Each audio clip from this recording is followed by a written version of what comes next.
magkasama kami ni Mrs. Pet owner kami. Meron kaming Myna Bird, Parrot, meron kaming Husky, Border Collie, meron din kaming Labrador, Golden Retriever, tsaka mga Turkish Angora cats, tsaka mga pusakal, tsaka askal.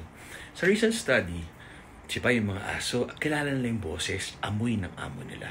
Lalapit kagad sila pag tinawag mo.